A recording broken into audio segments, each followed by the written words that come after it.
छायाओं के साए से इनकार है। इस कविता के साथ जब वे हिंदी साहित्य में आए थे तो उन्होंने अपने मतलब को स्पष्ट कर दिया था कि मैं किस प्रकार का आदमी हूँ। हमारा परिवार वैष्णव है, हम श्री कृष्ण भक्त हैं, हम लोग मथुरा से आए हैं। हमारे पिता पंडित मदन मोहन चतुर्वेदी बहुत अपने जमाने के प्रसिद्ध भजन लेखक थे, बहुत बड़े भक्त थे। मेरे बड़े भाई साहब ने उनके पास बहुत देर सीखा, कृष्ण भक्ति सीखी और फिर अचानक वे नक्शबंदिया संप्रदाय में दीक्षित डॉक्टर सतगुरु साईं जी के संप्रदाय में चले गए। वे अर्थशास्त्र के विद्वान थे और हिंदी के साहित्यकार थे। एक कुछ जन्मपत्री का युग होता है कि एक जगह आदमी नहीं जा पाता, इसलिए अपने मत में भी जाने के बाद उनके पास एक दुविधा रही और उस दुविधा को उन्होंने पालन किया। वे गृहस्थ संत थे, बड़े से बड़े सन्यासी के सामने वह वेदांत पर चर्चा कर सकते थे, बड़े से बड़े भक्त के सामने वे भक्ति के रहस्य बोल सकते थे। गीता का प्रसिद्ध श्लोक है, आप सबने रोजाना सुना होगा, तस्मात् सर्वेषु कालेषु माम अनुस्मरयुद्ध च। इसके अर्थ की अनेकों व्याख्या हो गई है। मेरा स्मरण करते हुए युद्ध करो। युद्ध जीवन संग्राम है, परिवार युद्ध है। अपनी हिंदू बेटी को लेकर के वो आजीवन युद्ध करते रहे, अपने जीवन निर्वाह करते रहे और बेटी के जाने के एक साथ बाद चले गए। तस्मात् सर्वेषु कालेषु, मेरे ख्याल से उनका बचपन ईश्वर के स्मरण से गुजरा और अंत सदा ईश्वर के सुमरन में गया और निरंतर युद्ध करते रहे। शायद सन्यासी भी ये काम नहीं कर सकता, वह सब छोड़ करके पलायन में चला जाएगा, लेकिन मेरे बड़े भाई जीवन जगत को जीते हुए एक सन्यासी की मुद्रा में, एक आदर्श की मुद्रा में, एक अनुभव की सत्ता में, एक उपनिषद के बताए मार्ग पर जिस पर की याज्ञवल्क्य चलते हैं उस मार्ग पर चलते रहे। ऐसे मेरे भाई साहब के लिए कुछ कहने के लिए मेरी भाभी की छोटी बहन आई हुई है, उनकी कविता का अंश सुनाएंगे आपको और फिर उनकी कविता के टुकड़े हैं उनकी बेटी देर सुनाएगी। तो मैं पहले दया चतुर्वेदी जो मेरी भाभी की छोटी बहन है उनको बुला रहा हूँ, वो उनकी एक कविता का एक छोटा सा अंश आपके सामने रखेंगे। स्पष्ट हम अपने बुजुर्गों का किस प्रकार से स्मृति बनाए रखते हैं, ये उस परंपरा में एक छोटा सा कार्य कर रहे हैं। जीजा जी की प्रथम पुण्यतिथि पर मैं अपनी श्रद्धांजलि के रूप में उनकी एक रचना का थोड़ा सा हिस्सा स्वरबद्ध करके आपको सुनाऊंगी।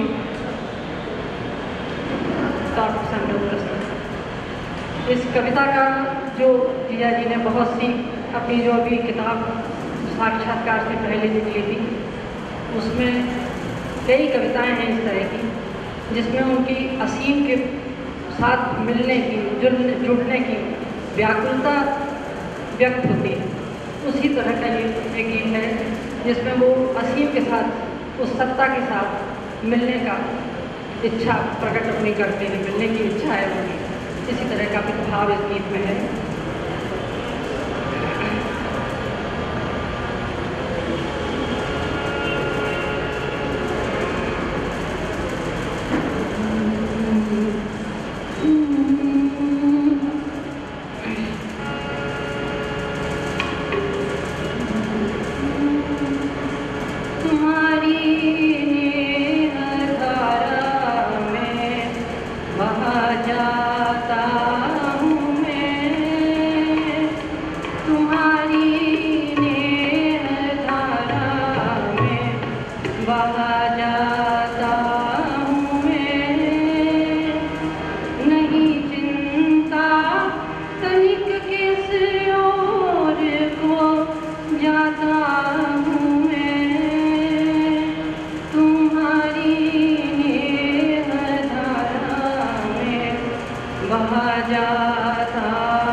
ये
जाता हूँ मैं, तुम्हारी नेह धारा में बहा जाता हूँ मैं। सुना गहरे में तुम हो कभी साकार बन आते, सुना गहरे में तुम हो कभी साकार बन आते, तुम्ही से मिलने की आशा लिए आता हूँ मैं, तुम्ही से मिलने की आशा लिए आता हूँ मैं। तुम्हारी नेह धारा में बहा जाता हूँ मैं। तुम्हारे प्यार का मधुर रस सदा व्यापक है त्रिभुवन में, तुम्हारे प्यार का मधुर रस सदा व्यापक है त्रिभुवन में। वही हर पुष्प में खिलता हुआ पाता हूँ मैं, वही हर पुष्प में खिलता हुआ पाता हूँ मैं। तुम्हारी नेह धारा में बहा जाता हूँ मैं। नहीं चिंता सहित किस और को जाता हूँ मैं, तुम्हारी नेह धारा में बहा जाता हूँ मैं।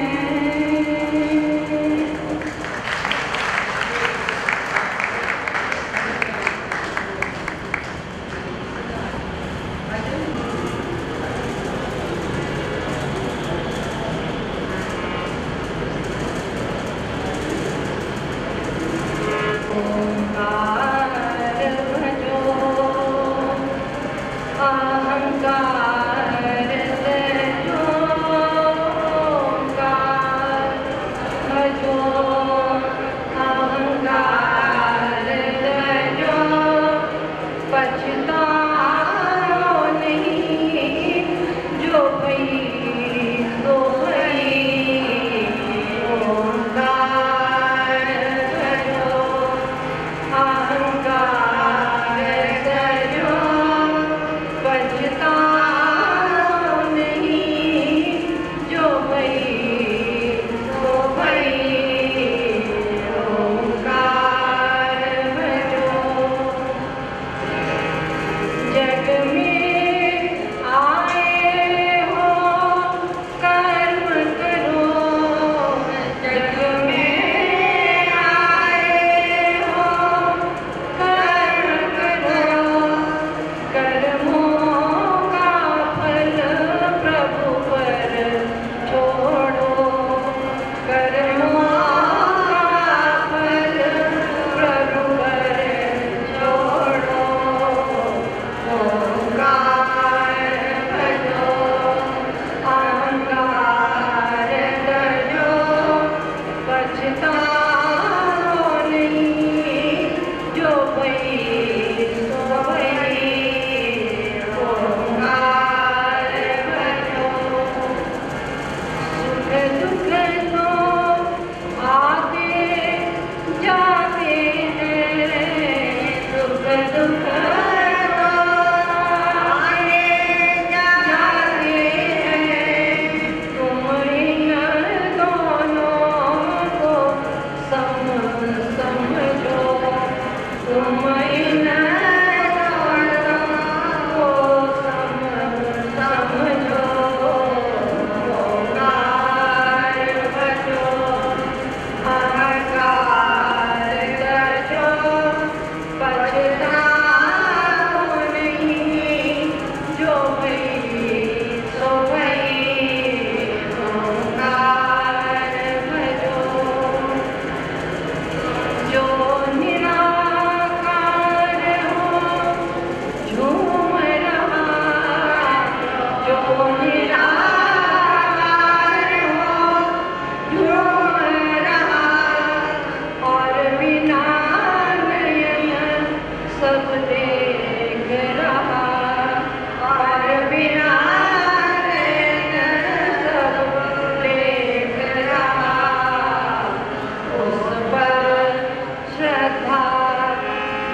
संस्कार जो बचता नहीं, जो भई सो भई, संस्कार भजो।